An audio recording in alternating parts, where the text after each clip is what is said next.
بل حديث راغلي برواية أبو هريرة رضي الله عنه ولا يلج النار من بكى من خشية الله وي جهنم ور اغه سترګې ته نشي رسیدلې چې چا د رب العالمین د یره د وجنه وجړل اغه سترګې ته د جهنم ور نشي رسیدلې د کوم سترګې چې د الله د یره د وجنه اوخه توي شي حتى يعود اللبن في الضرع تر دې پورې چې اغه شوده چې د غلنځ نه راوځي او دا به د پاغي کې نور نه وځي د قرنګي چې چا د رب العالمین د یره د وجنه وجړل دا انسان به د جهنم ته داخل نشي لکه څنګه چې شوده راوځي د غلنځ نه او به دغه کې نور نه وځي د قرنګي چې کوم سترګې نه اوخه توي شي دا به جهنم ته داخل نشي به او به وي ولا يجتمع غبار في سبيل الله ودخان جهنم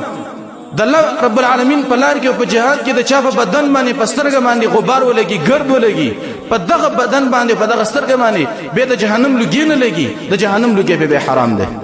بل حدیث کې راغلي پر روایت د ابو امامه الباهلي رضی الله عنه داوي وجه النبي صلى الله عليه وسلم مريدي ليس شيء احب الى الله من قطرتين واثرين وإيت یو شی نشته دی چې رب العالمین ته ډیر خوخي د دوه سانسونه او د دوه نخونه دوه سانس کې دي او دوه نخې دي چې رب العالمین ته ډیر خوخي دي دوه سانس کې کوم دي یو قطره دموع من خشيه الله د اوخ کې سانس کې چې دا د سترګې توي شي د رب العالمین د یره د وجنه دا سانس کې رب العالمین ته ډیر خوخ دی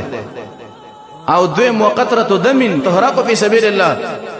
دویم د هغه وینې څاڅ کې چې رب العالمین ته ډیر خوښ دی چې د رب العالمین په لار کې د بدن نتوي شي دا ډیر غوړه څاڅ کې دی دغه دوه څاڅ کې د سترګې اوخ کا او د بدن نه چې د رب العالمین په لار کې وینې توي شي د رب العالمین ته ډیر خوښ څاڅ کې دی غوړه څاڅ کې دی الله ته واما الاخرين دوه نخي چې دي او رب العالمین ته ډیر خوښ دی هغه نخي یو اثر فی سبیل الله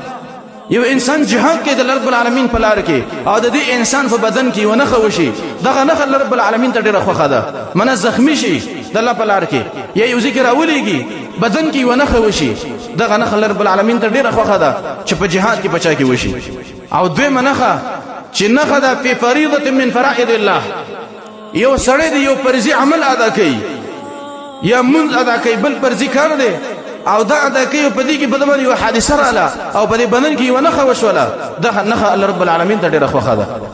نو دغه دوه څاڅ کې او دوه نخې رب العالمین ته ډیره خوخه دي نو دې کې هغه څاڅ کې د اوخ کې چې رب العالمین د یره د وجنه توي شي نو دا غوړه څاڅ کې د رب العالمین ته